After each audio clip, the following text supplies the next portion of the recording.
Warahmatullahi wabarakatuh. Perkenalkan, nama saya Bayu Brahwijaya dari Prodi Bimbingan Konseling Islam. Di sini saya akan menjelaskan materi pertama sampai akhir dari mata kuliah Komunikasi Konseling.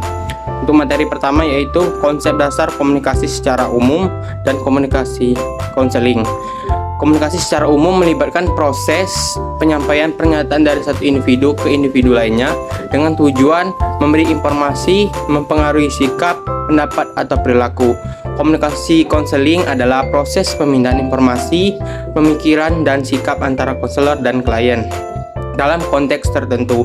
Untuk bentuk dari komunikasi yaitu interpersonal, kelompok, organisasi, dan massa.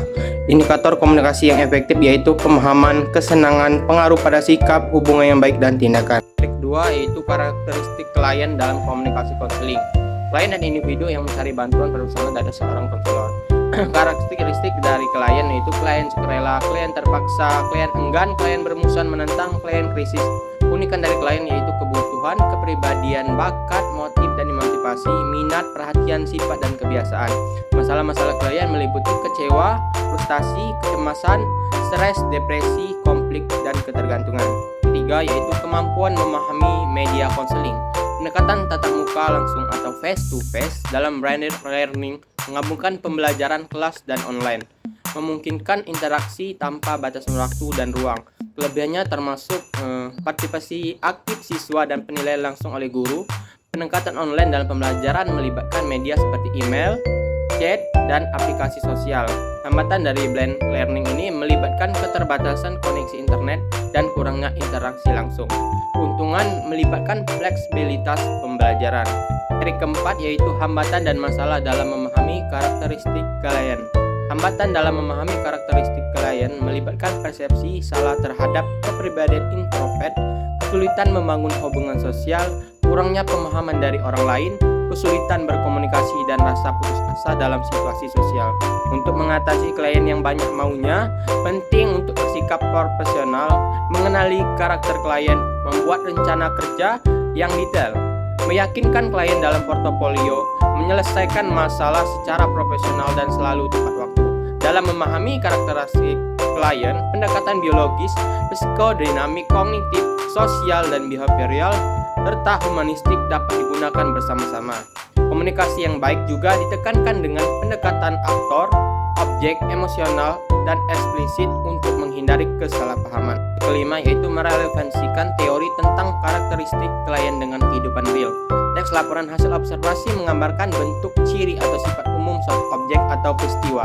Ciri-cirinya mencakup komprehensif, tidak mengandung duga negatif, objektif, informatif, dan strukturnya terdiri dari deskripsi umum, deskripsi bagian, dan deskripsi manfaat. Observasi adalah proses merekam pola perilaku tanpa pertanyaan. Karakter adalah serangkaian sikap, perilaku, motivasi, dan keterampilan. Faktor pembentuk karakter melibatkan internal insting, adat, kehendak, suara hati, dan keturunan, dan eksternal pendidikan lingkungan. Pembentukan karakter dapat dilakukan melalui conditioning, pengertian, dan model. Program pendidikan karakter di sekolah melibatkan perencanaan, implementasi, serta monitoring dan evaluasi. Materi keenam yaitu kemampuan memahami konsep relasi dalam komunikasi konseling. Menganalisis relasi dalam komunikasi konseling berdasarkan kategorisasi suasana komunikasi konseling meliputi penghampiran, empati, merangkumkan, bertanya, kejujuran asertif, konfrontasi, dan pemecahan masalah.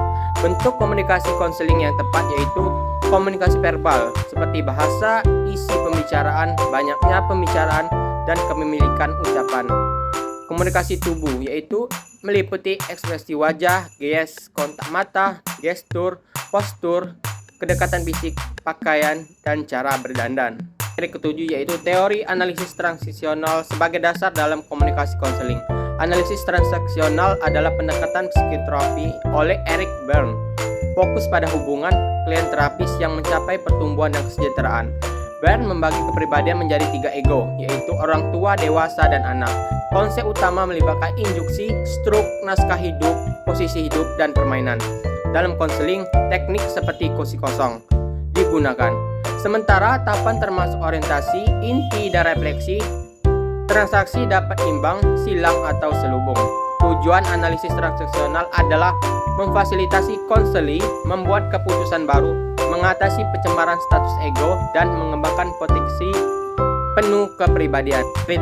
Memahami etika dasar dalam konseling. Etika dasar dalam komunikasi konseling mencakup prinsip-prinsip moral dan norma yang menjadi pedoman bagi konselor dan klien dalam menjalani proses konseling. Beberapa aspek dari etika dasar dalam komunikasi konseling meliputi asas kerahasiaan, menuntut agar semua data dan keterangan tentang konseling dijaga dengan baik dan tidak boleh diketahui orang lain.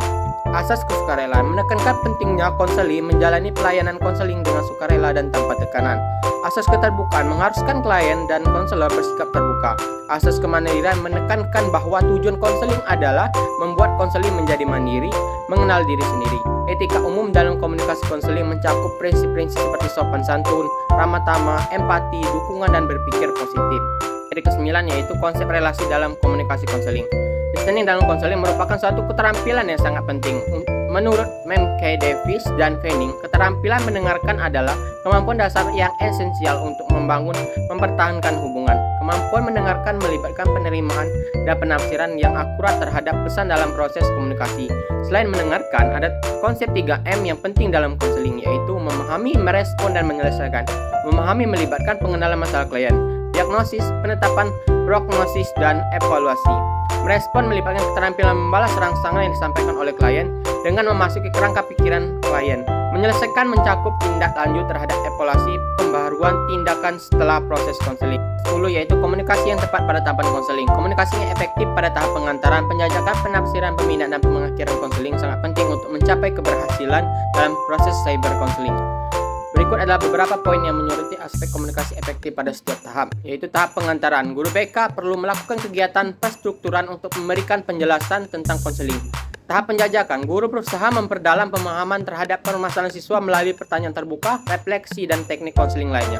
Tahap penafsiran, guru melakukan penafsiran terhadap masalah siswa untuk memberikan makna atau arti dari permasalahan yang dihadapi. Tahap pembinaan, guru membantu siswa untuk menentukan arah tujuan dan penguasaan keputusan dalam menyelesaikan masalah. Tahap pengakhiran, guru memberikan penilaian terhadap pemahaman baru siswa, pengetasan masalah, dan pengurangan beban perasaan. Ke-11, konsep komunikasi klien berdasarkan usia. Karakteristik anak dalam berkomunikasi mengalami perkembangan yang signifikan seiring dengan tahapan perkembangan psikologisnya.